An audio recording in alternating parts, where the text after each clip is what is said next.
Hello everyone, welcome to the student-generated video for Chem 108. Our topic of discussion is going to be the structure of aldehydes and some of the reactions, as well as some real-world applications of aldehydes. So if we start aldehydes, we're going to go over the general basic function of, or the structure, of an aldehyde.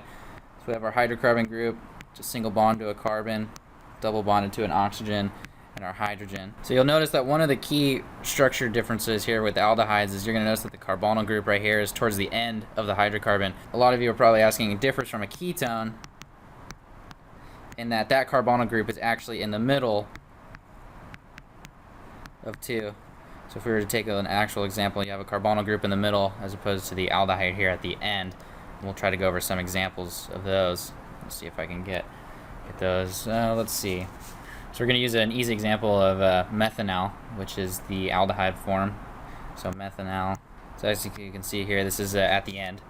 And then if we draw the ketone version of that, it's going to look something along the lines of CH3, C double bonded, CH3, sorry. So here you can see the carbonyl group being in the middle, and the aldehyde is here towards the end. So just to clarify here, a lot of these R groups that we're using, we're just writing the letter R as extra hydrocarbon groups. Those could be anything from methyl groups, ethyl groups, propyl, hexyl groups. They could be anything. But those clumps of carbons that are going together are typically the R groups that we're talking about. We're going to start our reactions off by looking at oxidation first. When adding the oxidizing agent, we are essentially putting an oxygen onto the hydrogen. For clarity purposes, I drew the oxygen in red. The importance of this reaction is that we go from an aldehyde to a carboxylic acid. For reduction, we're also going to use the basic structure of an aldehyde.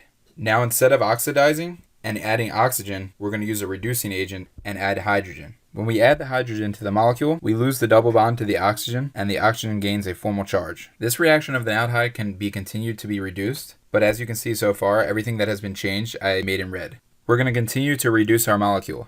I'm just going to move it down here to make it a little bit easier.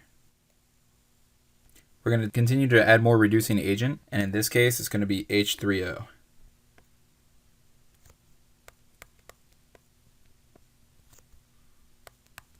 You're going to notice as we continue to reduce what was once an aldehyde, we're going to turn it into a primary alcohol. So far, I redrew the molecule that we were left with.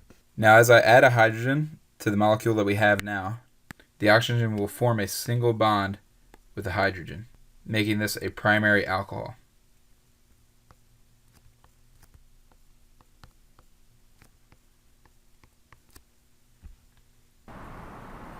So now we're going to go into some common real-world applications of aldehydes. And as you can see, we have aldehydes listed here. Let me get my pen. We have aldehydes listed here. And for a lot of the perfumes that I guess some of the females use, here we found this chart, you can kind of see what some of them smell like. Octanol has a citrusy scent.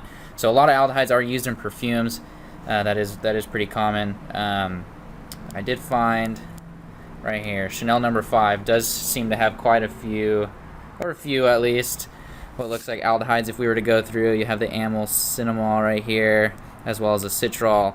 Those are all common aldehydes found within the ingredients list of Chanel. I'm not too sure if this is what number Chanel this is or anything, but those are that's one real world application here for aldehydes.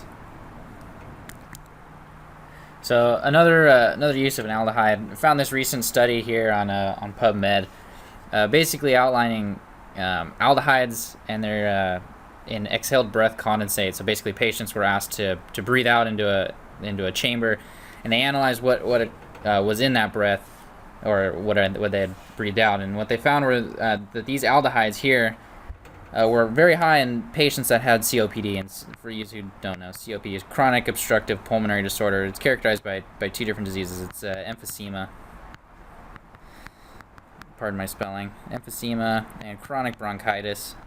And if you're really interested, I'm sure there's more literature on it, but two things that are pretty common, especially in the older population here with COPD, and as well as smokers. That's why they kind of included smokers.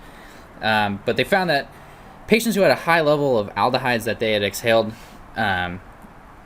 was correlated with moderate to severe COPD. And basically, this study was created to essentially use these aldehydes as biomarkers and diagnostic, and essentially a diagnostic technique for doctors and pathologists to be able to diagnose patients with moderate to severe COPD. And also, if you look, the patients who were the smoking control subjects had levels similar to those of COPD, again outlining the effects of smoking here. For practice, I want you to be able to identify which of these reactions is the reduction of an aldehyde to a primary alcohol. If you're watching the video, click on pause and work on these problems. If you chose B, your answer was correct. Because in this reaction, we went from an aldehyde to a primary alcohol. As for the other two reactions, letter A was a ketone, and C was an oxidation reaction of an aldehyde.